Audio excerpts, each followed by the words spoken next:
Hey guys, my name's Kelsey. I am really excited to be a part of this online assembly on suicide awareness this year. Today's speaker is my dear friend Tenielle. And a fun fact about her was she was on the show Let's Make a Deal and won a trip to Aspen. How cool is that? And I'm really excited for you guys to hear from her today. One more thing before we get started, we have some awesome giveaways for you guys this week.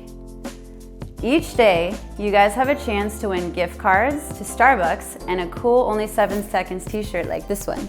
And also, there's an epic grand prize of the newly released DJI Mavic Mini drone that will be announced at the end of the week. Pay attention because we're asking a special question during the video. When you have the answer, you're going to DM Only 7 Seconds on Instagram or text the number on the screen. Every day you enter, you could win a daily prize, plus you get an entry for the grand prize. That means you could have up to 4 entries for the grand prize. All you guys gotta do is watch some videos and you get to win some really cool prizes.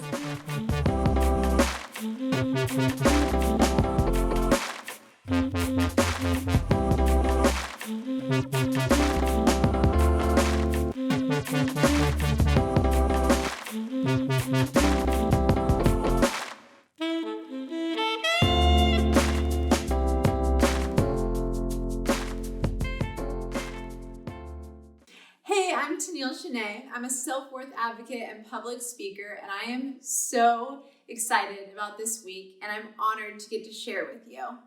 We are living in some crazy times. Who would have ever thought that we would be living in isolation in our homes? That Tiger King would be the most exciting thing happening, and there would be a hot commodity for toilet paper, let alone the fact that school's been out for so long. I remember when I was in high school, I had this car, and it was a Toyota Camry hatchback. And so what that meant was the very back seat was facing the opposite way that the car was driving. It was champagne color, and it was ugly. It was an ugly car. It was actually my dad's car, and he let me drive it. And so I just loved the freedom that I got from driving this car. And I remember one night in particular, I was with my friend Kara. Kara was in the passenger seat, and we were driving out to our friend's house, who kind of lived out in the middle of nowhere. So I was driving on this road where there were no street lights. It was completely dark, and we're trying to look for their house. You know, we're looking around, and all of a sudden, boom, boom, boom, boom, I was in a ditch. And I remember just instantly fear. And I look over at my friend Kara, and Kara's face was like, what do we do now? And I remember fear rushing over me and anxiety and worry. I was thinking, what's my dad gonna say? Did I ruin the car? Should I call my dad right now? Are we stuck here all night? And I thought, okay, I gotta try and get out. So I pushed on the gas again and vroom, just further in the ditch. Then I heard a tap, tap, tap on my window, and I look out, and there's a guy that I don't recognize. He had like crazy hair all up, spiked out, and he had no shirt on and just shorts, and it was dark outside. And he goes, hey, are you guys all right? And I was like, oh, yeah, we're good. We're fine. And he's like, yeah, let me help you. And I was like, yeah, that'd be great. Thanks. And so he said, okay, I'm going to count to 3. And on 3, I want you to hit the gas. And I was like, yeah, I tried that. But I went along with it. And he goes, okay, 1, 2, 3. I hit the gas. And vroom, up and out of the ditch, our car went. And the car was totally fine. I remember this relief just rushing over me. And Kara looks at me and she goes, we're not stuck here all night. I went to get out of my car to thank the guy for helping me, and he was gone. I don't know where he went. I don't know where he came from. To this day, I still don't know. But he gave us a little glimpse of hope. And I think right now, a lot of us are dealing with some really hard ditch moments. We feel like we're just stuck in a ditch, and every time we try to get out, we just go further and further into this ditch. Maybe a ditch moment for you right now is you've been sitting in your bedroom and you don't remember the last time someone reached out. Maybe you're just really battling to get along with your siblings. It's just a constant fight and you just can't even get away from them. Maybe you're struggling with suicidal thoughts or even making a plan to kill yourself. Maybe you've lost someone you love. Whatever your ditch moment is right now, I think a lot of us are battling with just a paralyzing fear that we don't even want to leave or go out anywhere. Whatever it is for you, I want you to know today that there is hope. You see, what hope is it's a desire for a certain thing to happen. It's this expectation. So really, hope is a choice. They've actually found that hope is really good for our bodies. It's great for our immunity and our mindset. It's healthy for us. The problem is so often we're blinded by our fears that we can't even see the hope in our situations. So today I want to talk to you about 3 fears. 3 fears that are really common, and I think you're going to resonate with at least one of them, if not all of them. The first fear I want to talk about is this fear of I am all alone. I actually want you to write that down. Write down the fear of I am all alone. You see, with each fear, there's lies that go along with it. Lies that we start believing about ourselves and who we are. The lie might be that no one cares, that I have no help, that no one understands.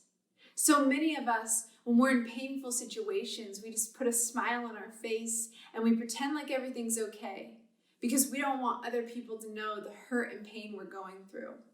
We don't want to burden other people because they won't get it. They don't understand. If there is one thing that all humans understand, it is pain. We know pain. And maybe we don't have the same exact situation, but we can resonate with each other and come alongside each other. That first fear of I am all alone. I remember when I was in high school and I was sitting around with a group of friends and we were making plans for the summer. And I said, oh, you guys, I have a great idea. Let's grab some floaties and we'll go float the river. It'll be so fun. Everyone was really excited.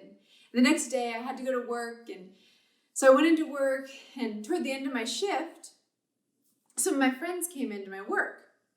And I was like, oh, hey, you guys. They were all dressed in their swimsuits. So I was like, oh, what have you been up to today? And they said, oh, we actually went and floated the river today. I remember feeling so hurt. Not only did they go floating without me, they didn't even think to invite me. From that situation, from that circumstance, I started forming a conclusion in my head. And that conclusion that I agreed with was that I am all alone. No one cares. You see, these lies that we have forming in us come from different environments that we're around, different circumstances that we go through. And from those, we form conclusions that can actually be lies. The problem with lies, though, is that so often there's a little bit of truth and a little bit of lie in this lie. And it blends together so much so that it almost becomes camouflage. It's like we can't tell which part's true and which part's a lie because it's so camouflage. So much so that we just believe it as truth. We just see it as truth. It becomes real in our life. It becomes who we are. The problem with our lies is that they actually influence our behaviors. You see, we recognize our behaviors most of the time. When you're yelling, you recognize, I have been lashing out at my mom a lot. I am yelling a lot. Or maybe it's control. You have this need for control. And you want to be in control of other people and the situation. Maybe you have really battled with suicidal thoughts. Or you have a really unhealthy relationship with food. Maybe you're battling purposelessness or rejection. These are different ugly fruits that we can see in our life. And a lot of times we'll be like, okay, I want to work on that. I want to get better at that. I need to try harder in that. So I'm gonna work on not yelling. When I feel myself getting angry, I'm gonna stop. I'm not gonna yell. But the problem with these fruits that are showing up in our life, these behaviors that are happening, is they actually stem from so much deeper. These fruits are stemming from something rooted deeper in us. They're rooted in these fears and these lies that we're believing about who we are. So today I want to bring awareness to these fears, and then I'm going to give you a practical tool on how to bring hope amongst the fear. So that first lie is I am all alone. Make sure you have that written down. Lie number 2, this one is really common right now. Lie number 2 is I have no purpose in this season. Or I have no purpose. We live in a culture where our pattern and our routine, we become really comfortable with it. It almost gives us a sense of purpose. And so maybe you're so used to waking up, getting ready.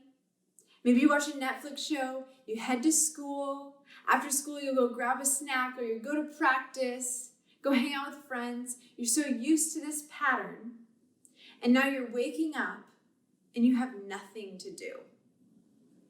You feel like you're left with no purpose. I remember about 2 weeks into quarantine, I was sitting on my couch. And you guys, I was so excited for April and May. We had so many exciting things happening. We had trips and weddings, and I was going to go meet so many students. And then everything was just ripped from underneath me. On this particular morning, as I was sitting on my couch, I remember just the disappointment setting in. That thought of, when am I going to see someone next? When am I going to have something to do next? Where is my purpose in this season? It's so easy to let that lie creep in that I have no purpose. Lie number 3. Lie number 3 is that I am not enough. This is the common one. It's an easy one to believe.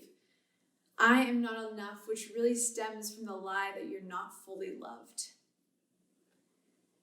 You see, we live in this culture that loves production. The more you produce, the more valuable you are. You are what you do. Are your numbers adding up? Are you performing like she's performing? Maybe you're an athlete and your numbers are not good like his numbers. You don't have a batting average like him. I remember my very first varsity basketball game. I was so excited and I was so nervous.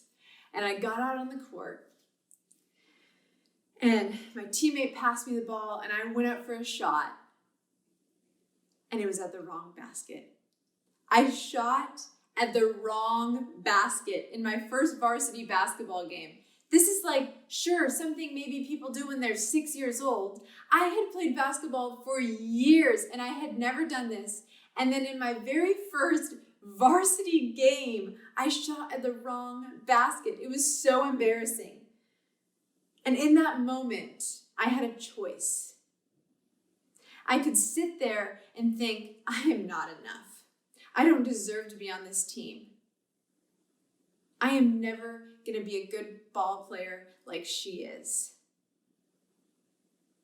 Or I could say, I am fully loved and I have purpose on this team for this season.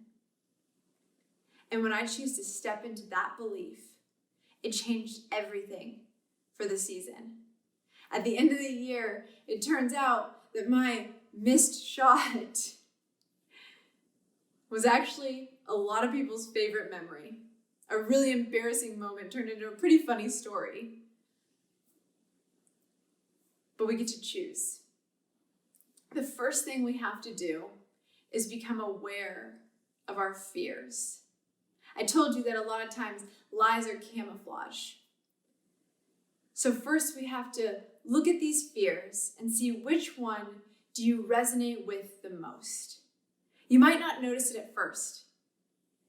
You might be blinded to the fact that you're even believing this. But look through those three, and which one are you drawn to? Now, the second thing I'm going to have you do is become aware of truth. Because fear is going to happen. We're going to feel different things, and I think it's important for us to recognize how we're feeling, to say how we're feeling, to validate how we're feeling. But we don't have to stay there, because our feelings can lie to us. And so in that, we're going to take those fears that we're aware of, and then we're going to become aware of the truth. And I'm going to have you write down next to each of those lies a true statement. So if your lie was, I am all alone, I want you to write next to it, I am cared for. Right? I am cared for. For number 2, the lie of this season is wasted, I want you to write, I have purpose. You can even be more specific and say, I have purpose in this season. And then for that last one, I am not enough, I want you to write, I am fully loved. I am enough. Some of you might be sitting there thinking, Tenielle, you don't know me. You don't know what I've been through. You don't know what I've done. And you're right. But I do know that no matter what you've done, you are enough. Even if you've been working and working and working to show your parents your good grades, and they still don't think they're measuring up. Maybe they've told you that over and over again. I'm going to tell you that that is a lie. You are enough. Your grades do not determine your value. So you're going to take that statement and you're going to replace it with truth. Take those lies, replace them with truth. Right next to it, I am enough. I am fully loved.